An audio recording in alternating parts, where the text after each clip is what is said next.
Good afternoon and welcome to today's news brief. Today is Wednesday, July 13.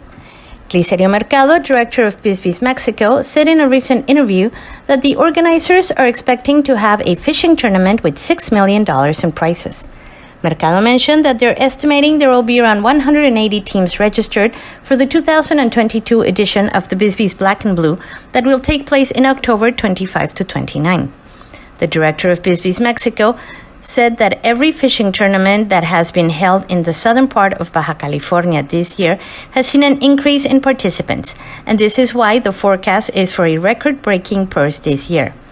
Glicerio Mercado said that for the 2022 Bisbees Offshore, which will be held from the 20th to the 23rd of October, they're expecting 90 teams, and 110 for the Buena Vista tournament.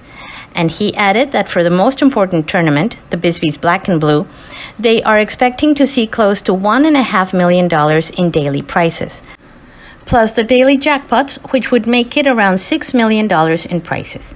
He pointed out that these are the expected numbers, which would mark an outstanding start for the 2022-2023 high season in Los Cabos.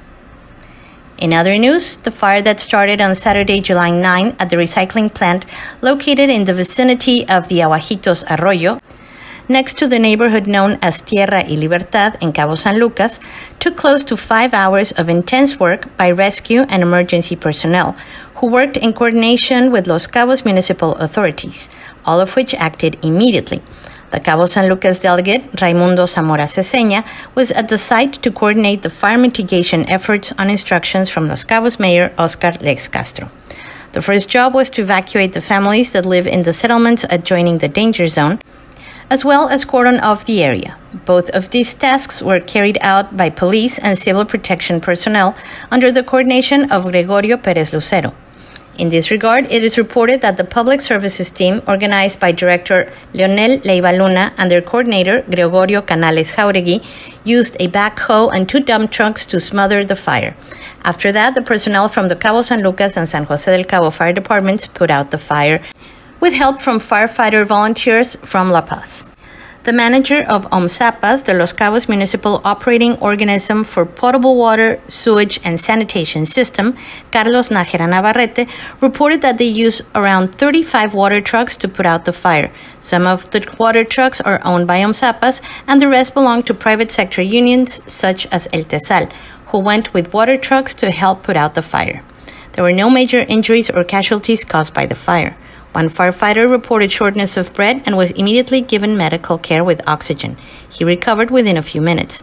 Others suffered from exhaustion and heat stroke, and all received first aid attention by members of the Mexican Red Cross. Los Cabos Civil Protection and the fire departments are working in the investigation to know what caused the fire.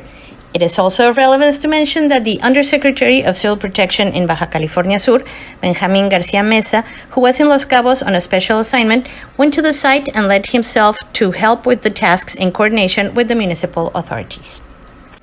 In other news brought to you by Gringo Gazette, the 2022 MFL Tennis Open will hold its 6th edition in Los Cabos from August 1st through the 6th at the Cabo Sports Complex.